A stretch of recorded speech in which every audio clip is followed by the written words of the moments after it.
Ladies and gentlemen, please join me in welcoming our webcast viewers. My name is Willa Black, and I'm Director of Canadian Club Toronto and your host today.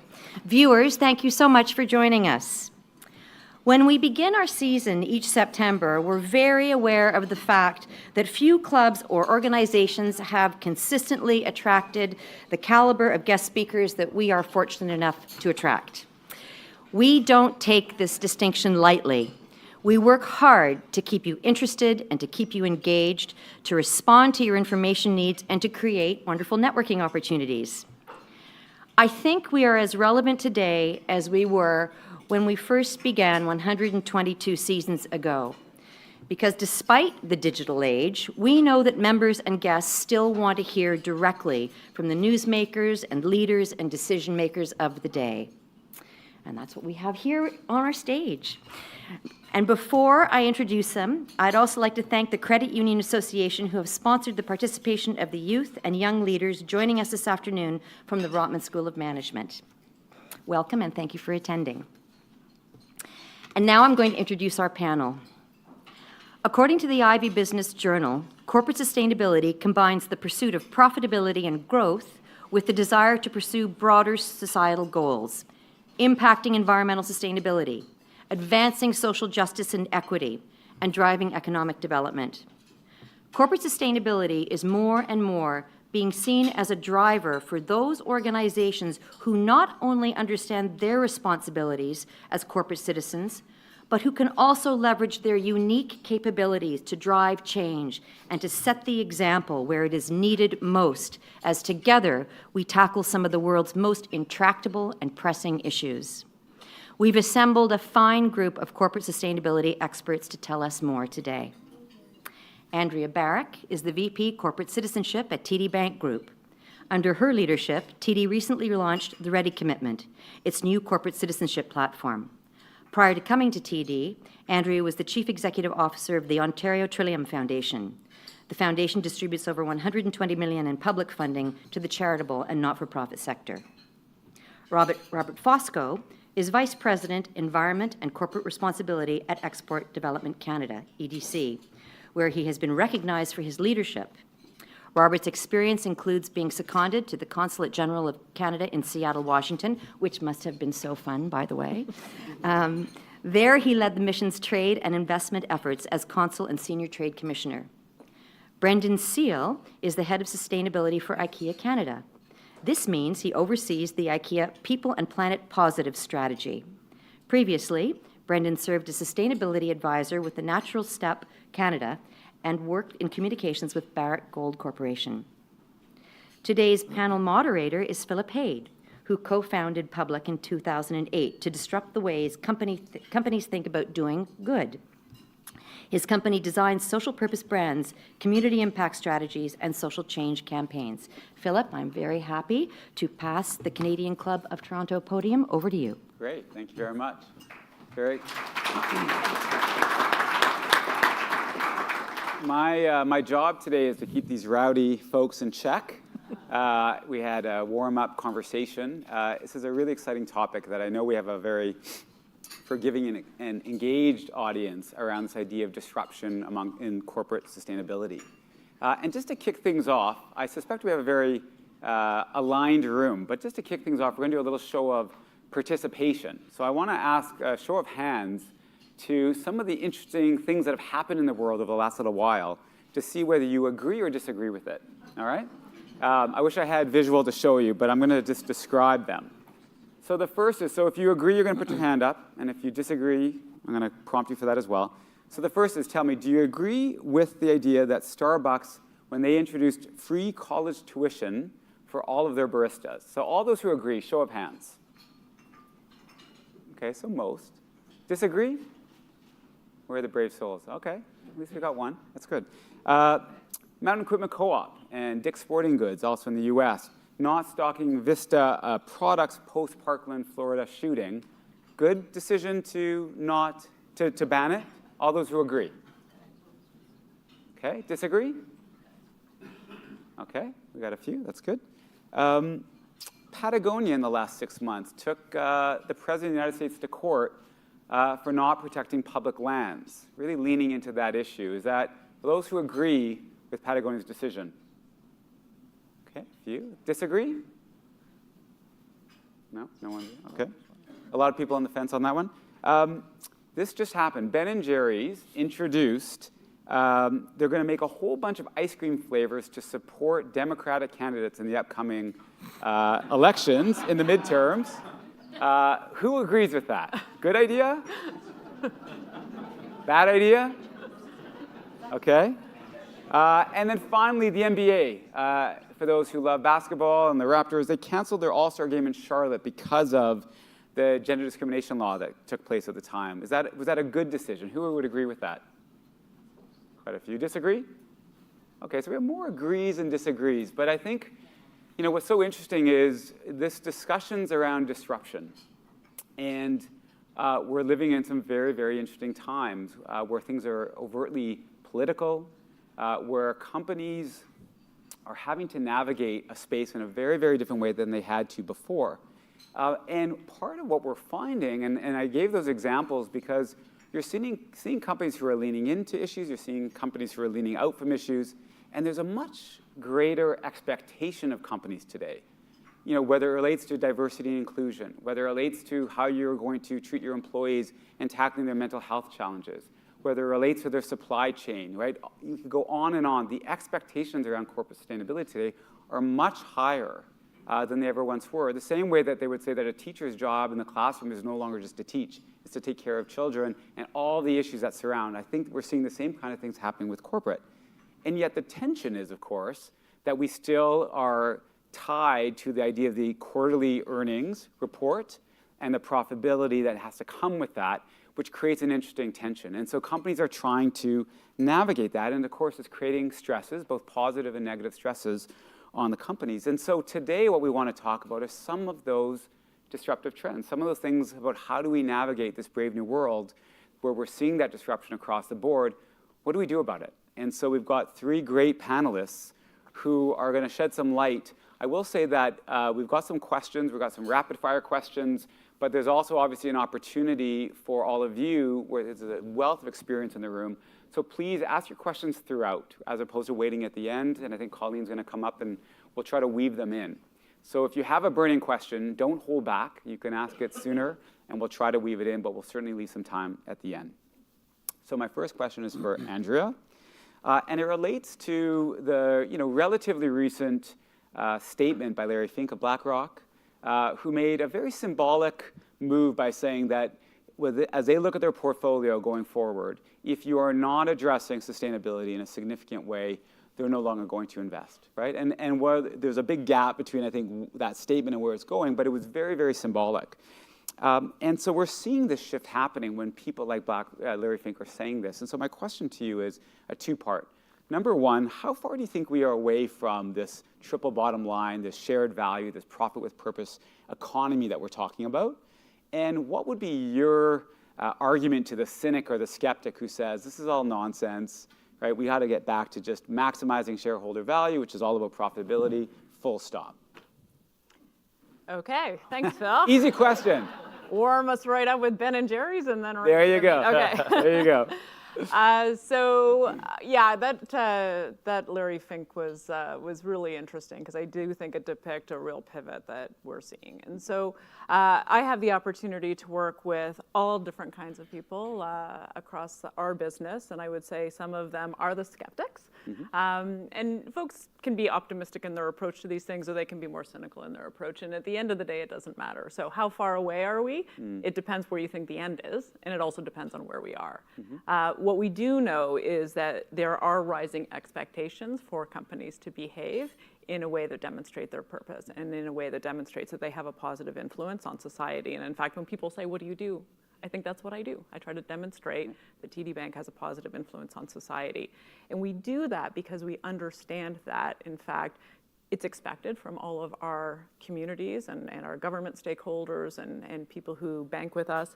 We know that customers are increasingly making choices about which products and services to buy based on, does this company's values align with my own? Do I see that there's an affinity there? We know that there's a war on talent. And the best and the brightest people want to work and stay working for companies that align with those values. And so obviously that leads to the bottom line. But I think what Larry Fink said actually is increasingly important because investors now care, because they are seeing that that matters. And so, part of the work that our team does is actually helps to answer some of those investor questions and participate on readying for those investor calls. And increasingly, ESG things are at the top of the list. And so if you are cynical and you believe that everyone operates out of their own self-interest, then we are going to actually continue to still move closer to that bottom line because it actually makes sense for the business to do so. That's great. So 2 years and there'll be full shared value across the bank? Well, that's why I said it depends where you are and where you think you're going to go, but yeah. Excellent. A question for Robert. So one of the trends that I think we're seeing a lot of is the notion of transparency, right? And a big part of what's driving transparency today is the technology, right? We're all sitting and attached to our smartphones, and so people can find out information much quicker, and you can't sort of bifurcate. You can't sort of run your business over here and then do some other aspects that might contradict over there because people can find out in a heartbeat. And so a question for you is, how do you navigate, and what have you seen with EDC, how do you navigate that transparency, and what are some of the biggest challenges related to it? Because it's one thing, it's easy to say we should all be more transparent, companies need to be more transparent, but there's a lot of issues with that, and a certain level of transparency can hurt the business as well. So how do you navigate that, given the world that we're living in? Yeah, well, it's interesting because as a Crown Corporation, EDC, for those of you not familiar with EDC, Crown Corporation working to help Canadian companies grow and succeed internationally by providing financial solutions and connections. And being a Crown Corporation, the expectation of being more transparent, our shareholders, the federal government, is higher. And we have to balance that. It's a delicate balance with operating as a financial institution with commercial confidentiality of our customers. So there is a delicate balance in terms of transparency. But I would say transparency on two fronts. One is about how do you better describe the work that you do, how you do your work. And so some of the things that we're starting to learn is not just about the customer information, but how do we do our work from a CSR perspective, for example? How do we do our due diligence, putting that online, making that more accessible, disclosing information about the business that you do. And we've consulted a lot of our customers. In fact, they've said, we want to be more transparent. We want to be out there. Where they draw the line is we don't want it to be a competitive disadvantage to us vis-a-vis our competitors. So there's always that fine line. The second piece on transparency is really about telling your story, and I think with all of there's a lot of distractions out there and quick news and fake news and whatnot. How does an organization really tell their story better? And so as EDC, we're looking at who we are, what our purpose is to help Canadian companies grow and succeed internationally.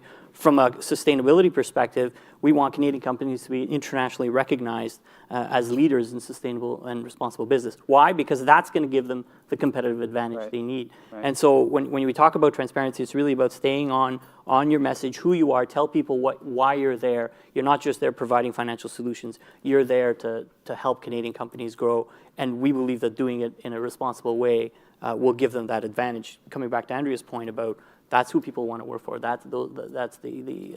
And is there an example that you can think of that where one of your customers, a company that's really sort of leaned into the transparency and saw it as a real competitive advantage? Is there one you can think of for the? Yeah. So and it's interesting. There's I use the example, and it comes back to the question that Andrea talked about in terms of the first question. In the textile industry, for example, we work with a lot of companies in the textile industry and who source their garments and products from abroad. And sometimes when we work with them, when we ask with them, well, where do you know where you're sourcing your stuff from? Do we know? Are you clear about where it's coming from? Do you have policies in place? And quite frankly, a lot of the some are really in tune, with human rights abuses and conditions in some countries. And others, some of the smaller ones, EDC is we have over 10,000 customers. The vast majority are small, medium-sized enterprises. And some of them are saying, well, if it's a cost to me, I don't know. I deal with one company, and I don't know where they get their merchandise. And frankly, it would be tough for me to do that, and it would be very expensive. And so when we start to turn the conversation to, okay, well, what do you really want to get at? who are your target customers? Well, we really want to sell to the Walmarts of this world or the Hudson's Bay. And okay, but do you know that they are starting to ask about their supply chains and where their customers are and so when they start to see that there's a value add to doing that, to putting policies in place, to understanding where their goods are coming from, because then they are more attractive to the Costco's and the Walmarts and the Hudson's Bay Company, the light bulb goes off. And so that's so then you see companies start to be more proactive in having policies in place, understanding their supply chains more, and they're leaning into that issue and being open about it because they know, quite frankly, it's better for business. So, and that's where I think the social good and the good for business really come together. That's just one example. So I want to go to Brendan, and you talked about sort of that, Robert, about the leaning in, and IKEA has been a company that I think has leaned into a lot of issues, and certainly has taken a real leadership role around sustainability. But the question I have for you, because you are so consumer facing, is this trend we're seeing around corporate advocacy, right, and corporate activism. And the example that we're all familiar with, because it just happened, and so much has been written and talked about, is what Nike just did, tied to the 30th anniversary of Just Do It, and showcasing Colin Kaepernick, of course, which is an interesting move given the fact that they are the official supplier for all the uniforms in the NFL. And the NFL has actually been quite quiet about it, and doesn't know how to deal with the whole kneeling issue. But they really leaned into it. And if you look at what Levi's, for those who know what Levi's did recently, where the CEO came out with a statement that they want to contribute to tackling gun control in America. So there's a lot of those examples where companies are leaning into issues. Obviously, some are reacting. And so my question for you is, as we're seeing this trend around corporate activism, how do you should companies be leaning in more? Should they be leaning out? And how do you do that in a way without alienating your consumer, right, and your customers, whether you do lean in or lean out? How do you tackle that? And what has IKEA found? What have you guys done, given that you're quite an advocate? I think sometimes that question might be posed as should we lean into this issue and take a risk, or should we lean out and stick to our core business? Yeah. And I think something that just to reframe that a little bit is that sometimes leaning in is actually really key to your core business. And so I think Nike's probably taken a real good look at that and thought, this is going to be good for our business. Right. We need to stand here. And I think for IKEA, I mean, we are truly like a purpose and values led business, right? Our vision is to create a better everyday life for the many people. And our value set, we recruit based on values first and competence second, and we're really clear about that. And we want to bring people into our tent that share our values. And then consequently, we're also very, very willing and very committed to standing for our values. So when you think about things like diversity and inclusion, yes, it's the right thing for us to do, but also our coworkers would be asking questions of us if we weren't standing on these issues. So I think it's a little bit about the corporate culture and sort of what's expected. And so we feel a great sense of obligation, of responsibility to stand for the values that we hold dear as a company. And I think, so where we've leaned in some of our brand communication and marketing, we'll depict same-sex relationships and we'll depict, gender roles in different ways and all these kinds of things. That's really important because we want our coworkers to feel safe at IKEA. We want to ensure that they feel that they're being represented in the way that we put our brand forward. And can you talk a little bit about, there's a spot, you shared it with me beforehand. So there's a spot that's out now, but it was a remake of a previous spot, right? Where the lamp, and you see this poor lamp and it's hanging out in the rain and it's left alone, it's abandoned. And then the crazy IKEA guy comes at the end, right? And says, it's just a lamp, people, it has no feelings. Go buy a new one. Now that same spot has just been redone where the ending is, hey, reuse that lamp. It's got a afterlife, right? Yeah. That shift, talk to us a little bit about that's actually quite a shift for IKEA. That's obviously consistent with values. That's been an evolution? Was that a big thing in terms of the communications? What's the thinking inside the company? Yeah, I think personally, I think it's a great example of how a brand's voice can evolve over time, and we truly are a different company than when we were when that first spot was released in 2002. We had embraced sustainability as a strategy and as a notion, part of our kind of foundation at that stage even, but this idea of a circular economy and questioning the very notion of consumption, that would have been a really difficult conversation to have at that time. We've really evolved as a brand now to start thinking about some of those questions. And so it's not, of course, we're trying to sell high quality home furnishings available at a low price that as many people as possible can afford them. That's our business model fundamentally. But we also, as Andrea said, we're very dedicated to demonstrating that our growth is going to have a positive impact in the world. And for us to do that, we need to actually challenge this business model itself. And so we're now thinking internally, how do we move from this mass consumption model to one of mass circularity? And this brand spot that you're describing is really starting to tap into that, right? The secondhand sales market, we probably would have viewed that as maybe a threat or a latent threat in the past, and now we see that very much as an opportunity. There could be a whole bunch of reasons why people are shopping for secondhand IKEA furniture. It could be value for money and affordability. It could be convenience. They don't live close enough to an IKEA store that's accessible to them. But we actually welcome that and would see that by bringing more people into our sphere as IKEA brand advocates and lovers, there's an opportunity for us there. Maybe we can sell some add-ons. If they're buying a used sofa, we can sell them a slipcover that makes that used sofa feel like new. Or the rug or the lamp that makes the whole living room come together. And so our home furnishings expertise can still be of real value to someone who's shopping in the secondhand sales market. Right. It's a great segue. A question for Andrea. So, there's obviously this trend. It's been a long time trend as we have to adapt and react to climate change. As part of the Ready commitment, you've made a very significant commitment to the low carbon economy. And so my question to you, because so many companies are dealing with this and adapting, the tension around really tackling the low carbon economy, thinking about the circular economy on the one hand, but then for many businesses still, investing in and having practices that create tension with that desired end goal, right? Which is a real thing that many companies have to grapple with. So how do you grapple with that, and how do you sort of communicate that to stakeholders and consumers and customers that this is part of the journey? And so how do you grapple with that tension? Yeah, and so for those who aren't familiar, as part of our Ready commitment, we did, as part of the Vibrant Planet driver, look at trying to target $100 billion by 2030 to invest in transitioning to the low carbon economy. And part of that, our goal is really, we want to elevate the quality of our environment so that people and economies can thrive. And we recognize that both are really critical and both are really, really important. We do all kinds of public opinion polling on this issue, as you might imagine, because we're quite heavily invested in the energy sector. And so that's been a focus of attention of the bank for quite a number of years. And what we found is that where people do have similar goals around wanting a good environment, that is not matched with behavior. So they still want to drive their cars. They still want to take a plane south to go on vacation. They still want to have air conditioning. And they still want to have the economy work. And they want to know that there's jobs. And so I think where we're left with, and actually it kind of goes back to almost the first question, is people's self-interest.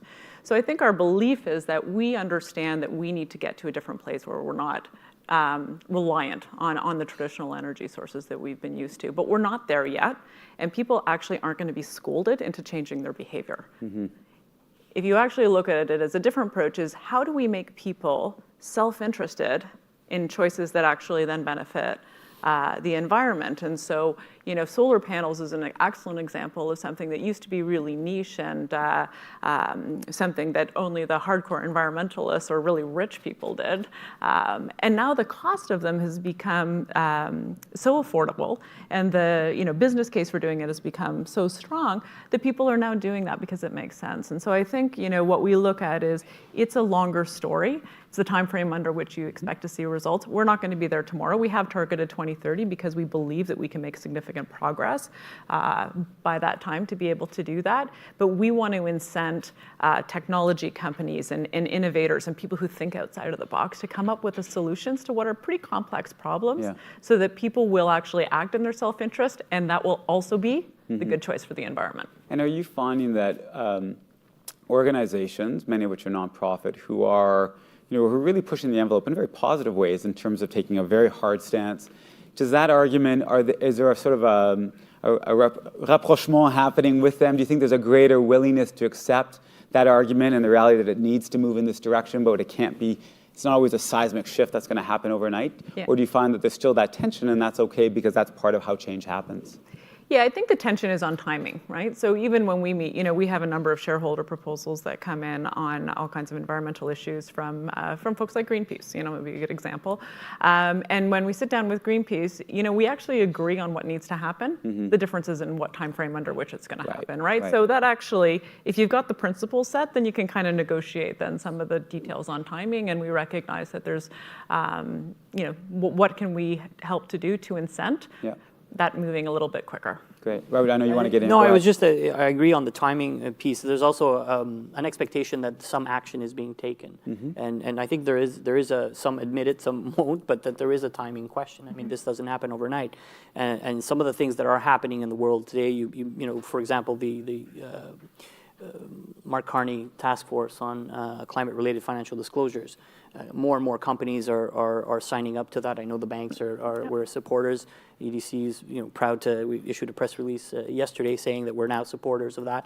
But that's about getting information, understanding what your business is like, understanding what the impact is, because you can't just act without information. So it's about getting a good sense of what your business is like, what is the impact of your business, and quite frankly, investors and shareholders are demanding it. And so as we see that convergence of the business community demanding it more, the civil society keeping to ask for it, I think it'll come together, but action needs to be taken, and so that's the kind of thing that I think concrete action will bring parties together.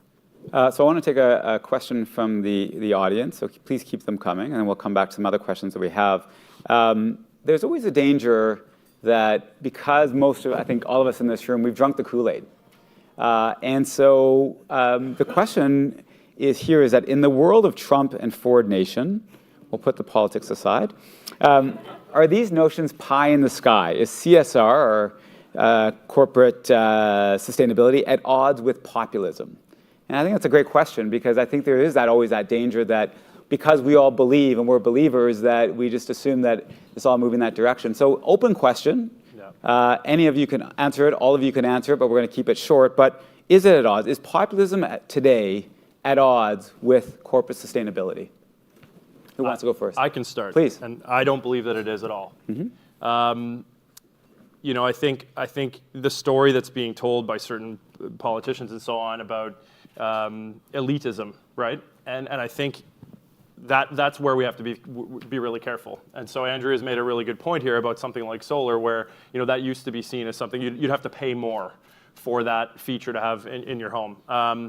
What we see in our business actually is that if you've got solutions that help people just live a more efficient lifestyle and can help them save money, they're on board. It doesn't matter what political stripe they may come from. So I think it's just about really demonstrating that we're truly making people's lives better through this type of a transition. And I think sustainable development in its essence should be about that, and must be about that. That as we transition to a more environmentally friendly, sort of regenerative economy in terms of how it interacts with our natural environment, we've got to do it in a way that's more inclusive and more just from a social standpoint as well. And we also have to keep in mind that people who are environmentalists aren't just on one side of the political equation, right? And actually on any issue. And so if populism is about people feeling disenfranchised and not included, there are things in the CSR movement like transparency, like feeling like there's a level playing field in terms of the rules of engagement and how people are going to behave, like that internal fair work policies and diversity and inclusion, all the things that would lead to people feeling like they're not included are sort of coalescing, I think, to try to create that sort of more inclusive future and inclusive prosperity. I was just going to add, we have a tendency to equate populism with a certain brand of thinking, but as we keep talking about these trends in terms of sustainability and the new generation, you'll see that in 10, 15 years, populism will mean, it won't be equated with one line of thinking. It will be equated with sustainability, more demand for diversity and inclusion, more demand for a more just society. And so I think the term populism may be equated right now with a certain line of thinking, but over time, I think there's a tipping point there. Malcolm Gladwell will probably have some views on that, but there's a tipping point. I think we're almost there. So basically, our Premier Ford's mistake was that he should have made it buck a beer for organic beer, and then it would have appealed to everybody. Okay. I want a pet peeve that I want to put to Brendan, for you to start, but obviously invite Andrea and Robert to comment, is this notion of what we call the say-do gap. So, and what that means is that when you look at all the polling data, they will tell you that consumers will reward companies that do good things, that create value in the world, right? They'll pay more for products that are ethically sourced and ethically made, right? They will they'll frequent a company or a service where they feel that they're a good corporate citizen. But as someone who's drawn at the Kool-Aid, my experience is actually quite opposite. And it gets a little bit to Brendan what you were saying, that in fact, all things being equal, that is true, but rarely are all things being equal. And that price still dictates a huge component of this, right? And so we're seeing that while people say that they will do this, in fact, the opposite is true. And I'll give you one concrete example. When you look at, because we work on this issue, when you look at paper products and 100% recycled paper products, bathroom tissue, facial tissue, et cetera, people will tell you they'll pay more. Only 7% of Canadians actually buy 100% recycled paper product. And the reason they do that is because they look for price and they look for efficacy. And so there's lots of comments about how we'll do more, but in fact, the opposite seems to be true. And so my question, starting with you, Brendan, and then to the others, is how do you navigate that? Have you experienced that at IKEA? And how do you navigate this gap between what people say they'll do to support this sort of shift in the economy the way we would all like it to see, and the reality of where it sits today? Yeah, I mean, I guess from the IKEA perspective, I just have to challenge the notion that you need to pay more for a sustainable product or for an ethically sourced product. I mean, our view of that is that if we can just use our scale and our supply chain and steer things in a better direction, we're fortunate in the sense that we do the volume that we can bring the cost down on things like that. So I mean, when we made the commitment in 2012 to shift our entire lighting range to LED by 2015, we didn't know how we were going to do that. First of all, the technology for all the different bulbs and brightnesses and warmths and so on was not there.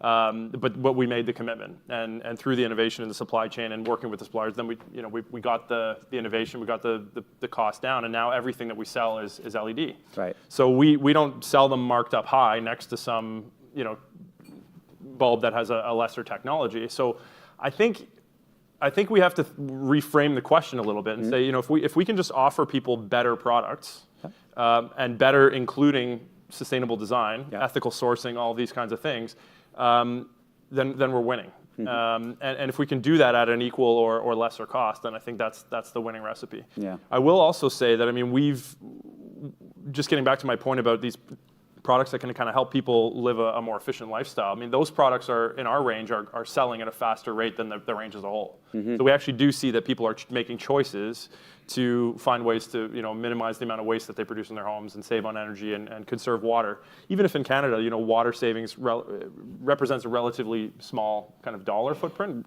compared to energy, we do see that.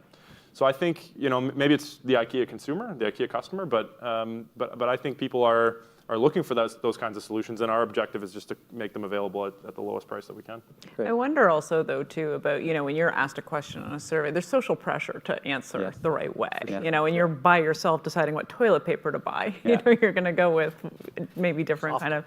So I was thinking, maybe it's actually this whole idea of conspicuous consumption needs to actually move to this area. Like I think about something like Tom's shoes, and has been a great example, but you were then branded as somebody who cared about the world if you were wearing Tom's shoes, right? And we don't have a lot of examples where it's obvious to others that then you're being a good corporate citizen or just a good citizen. And so, there might be an opportunity in that. And I know there's lots of burgeoning kind of fashion designers and others that have actually put out as part of their branding. And it's becoming a lot better known now that, our blue jeans use less water, or, and that I think will start to sort of grow and escalate as well. Agreed. Some great questions coming from the audience. So let me ask some of them. Robert, I'll start with you. What do you think will be the biggest challenge for CSR over the next 5 years? I think the biggest challenge will be to make sure that we're not alienating the newer generation that's coming into the workforce. We see, I had the benefit of being on the HR group before this role, and more new grads or younger employees coming in will come into interviews and asking, what's your stand on this, and what are you doing about climate, and what about the SDGs, and how you're linking in, even before asking what the job is, what they're going to be doing, what do you think about volunteer work. So I think one of the challenges is how do we make sure as a society we're not alienating this generation of people who are coming into the workforce and want more out of their job, want to contribute to making the world a better place, all the while learning and progressing and going forward. So I think it's incumbent on us to make sure that we're listening and we're adapting to that, because that could set us back, I would think. I think over time it'll be inevitable, but we don't want to disenfranchise sort of the next generation. That would be one big challenge I think we have. Does anybody else want to jump in on that, or do you want to go to the next question? I could jump in on it, I guess. I think being courageous is something that that as sustainability or CSR professionals we need to think about. We hold positions of influence with resources at our disposal, and a lot of these challenges that we're addressing are acute, right? They are acute challenges, and the sooner that we can address them in a comprehensive way, the less bumpy the ride will be down the road. And in addition to that, there's huge opportunity inherent in a lot of these challenges if we get it right. So having the courage to act boldly, I think, is something that we all should sort of hold dear. And in that, there may be actually a risk, of alienating some. And I think we need to be willing to do that. Yeah. Where we're going to take those courageous stands for what we believe in and what we have, what's driven by our values as organizations. Totally agree. Andrea, a question for you from the audience. How important is marketing and communicating the commitment to social responsibility, corporate responsibility, and how best to measure that in terms of consumer behavior, demand, expectation, results? That's funny that question came in, because if I actually answered the other question, it was going to be, I think one of the risks is having this be a marketing exercise and not a real exercise. Yeah. So we absolutely do need to communicate it. All of the reasons we talked about at the beginning, consumers want to hear from us about what it is that we're doing to have a positive influence on society. Our employees want to hear, our investors want to hear. And so those are very different audiences with very different needs. But if you don't tell your story and you don't get it out there, a couple of things. One is that you're not getting the benefit, but you're not also leading and influencing others, right? And I think about, for instance, one of the things TD is very proud about is our early stance on LGBT issues. At a time when that wasn't sexy or cool. And what our employees would tell you is why they're so proud about that is that they feel that because TD took a stand on that, others followed. And now it's normal. Yeah. And so I think if you don't tell your story well, you don't have the opportunity to lead change that actually really matters. Agreed. So now they're coming in fast and furious. I'm trying to keep up here. A couple questions that people have asked around, give us some concrete examples. A company could be a leader that you think is really emblematic of where this is going, right? That's really leaning in, it's not just marketing, it's actually, and it can't be one of your own companies or Crown Corp. But is there one that you would point to, either because you personally feel strongly about it or just think is a really good example of where this is headed and who's really embracing this level of not responsibility, but actually part of the business, social impact driving the business? Do you want to start? Well, yeah, I was going to, just to Say echo TD? Tom's, of course. This is the circular response team right here. Quite frankly, on my walk over here, I did see the big TD bicycle riding for the Heart and Stroke Foundation. Yeah, So I thought That was BMO, actually. No, it was Oh, it was TD. TD? Okay. TD. We saw it too, a BMO one. Okay, No, that's there's fine. Lots of bikes out lots today. of bikes out there, but it was a TD one. So I just wanted two companies that come to mind. Tom's is one, and that's the obvious one, because you buy one pair of shoes and they survive, but now they've branched into eyewear and whatnot. But another one with this, that you of course people know about is Unilever, Paul Pullman, and what they've done. And the reason why, for me, that's impressive is because they didn't have to. And in the business that they're in, the competitive nature of that business, they didn't have to do that, but they chose to take an aggressive stand and make a statement at a time when, frankly, even some of their own employees were thinking, what is this going to do to the company? And it's paid dividends, financial dividends, but it's also put them on the map in terms of being a leader in looking at sustainable production of their products and recycling and whatnot. So I think that's one that sticks out for me of the big ones. I would say Nike, actually, and I would have originally said that because of their environmental commitments. Yep. They really have a commitment to multiply their growth while having their impact on the environment and really looking and engaging all of their employees and coming up with novel solutions. So internally and externally, that's great. And just personally, I thought the latest move with the video was pretty bold and liked it. And Brendan, do you have one?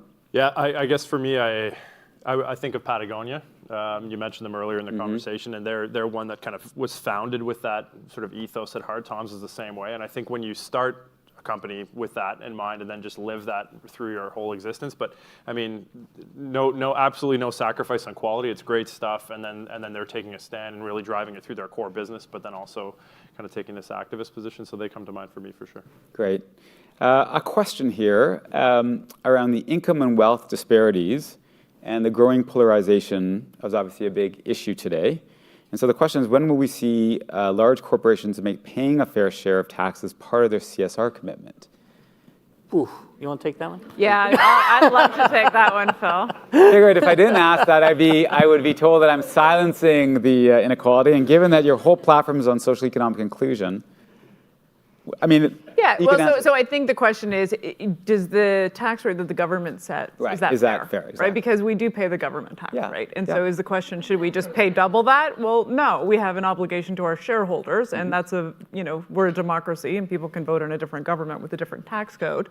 But I do think that the growing income inequality is an issue that we care about. Yeah. We are predominantly a retail bank, and if we don't have a strong middle class, we don't have a business, Yep. right? And so are we concerned that people are falling behind and that they're not going to have jobs in the future and they're not going to afford to buy a house? Yes, absolutely. And we want to try to invest in those things and use our philanthropy, our human capital, and our business to try to build a future where people do feel like they actually are included. It does beg the question too, is the solution larger companies paying more taxes so the government can handle these issues, or are these issues will be tackled by the private sector and the market? So how are companies using that maybe that excess tax that they would pay, but to do good and to really drive it into the economy as opposed to leaving it to government? So I mean, it's a philosophical question, but I think it's something that needs to be tackled. How are we for time? Okay, we're going to do this. So we rapid fire questions to end it. We've actually covered some of them. Brendan, biggest worry you have for the future of business? Easy one. Easy. Biggest worry I have for the future of business? Yeah, or the biggest worry you have for where we are today? Yeah, I think, I think about this a lot, that when we use expressions like the triple bottom line, and we create this false mental model that economy and society and environment are on a level playing field, and they're not, right? So our economy is a human construct that exists entirely within society, and our society is also a human construct that exists entirely within our natural environment. And I think that we're still operating largely with a mental model that is challenging. So the businesses we need to wrap our heads around how dependent we are on the ecosystem services in the natural world for our own success, and also on having a healthy, just society that gives us the conditions in which we can be successful as businesses. Great. Robert, thing you're most excited about as you think about the work you're doing at the EDC, or you can answer this one instead. What's the next biggest disruption going to happen to the space? You can pick either one. Well, hopefully I can blend the two and say Sure. we're going to be the next biggest disruption in the space. But I mean, really excited about telling the story more about EDC and our refreshed CSR strategy and the pillars and what we believe in helping Canada become leaders. And I think that's, being a patriot and purpose and having being able to work in a financial environment, but doing something for our country. I think that's what excites me the most, and I think we can rally the country around that and getting Canadians and Canada become internationally recognized as leaders in this space. I think the next biggest disruption is that tipping point where companies and shareholders will start to say, this is what we need to do to advance the bottom line. This is what we need to do, and shareholders start demanding that. I think we're the BlackRock example is a good one, and it's only gonna go from there, because I think it's gonna start with business, and business is gonna get it done. Great. It's a good segue. Andrea, you get the last question. Okay. Milton Friedman, right? The sole responsibility of a company is to maximize shareholder value, right or wrong? I couldn't help myself. I had to ask Andrea that question. I can tell. Right. Okay, tell us why. Well, I think some of it we've talked about already. Shareholders are starting to actually ask questions about this and demand this, and I think see that, in fact, CSR kind of strategies are actually good for the business. I think Milton also said that as long as they abide by the rules of engagement and don't engage in deception and fraud. Yeah. So we've talked about transparency being increasingly important, which actually I think helps guard against deception and fraud.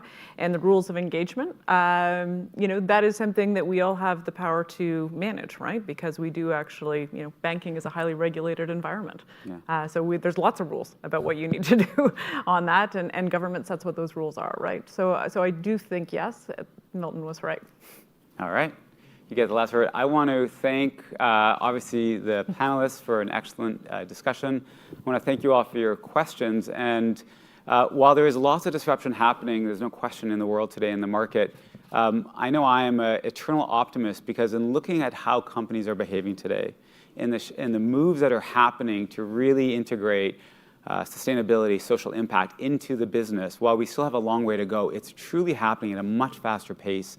And I think what you heard in this panel today and what you're all experiencing in your work is, this is not a fad. This is not just the next thing that's kind of fun and we're seeing in marketing. This is actually something that's taking root, because there's a greater expectation and demand amongst consumers and employees and shareholders to really look for how we're going to move towards a purpose-based economy.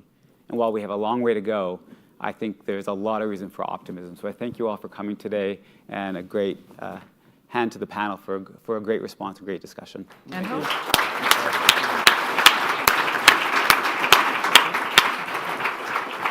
Thank you, Phillip. And I also want to thank this incredible panel for a great discussion on how companies navigate this brand new world of corporate responsibility. As Andrea said, there are rising expectations on corporations to act with social purpose.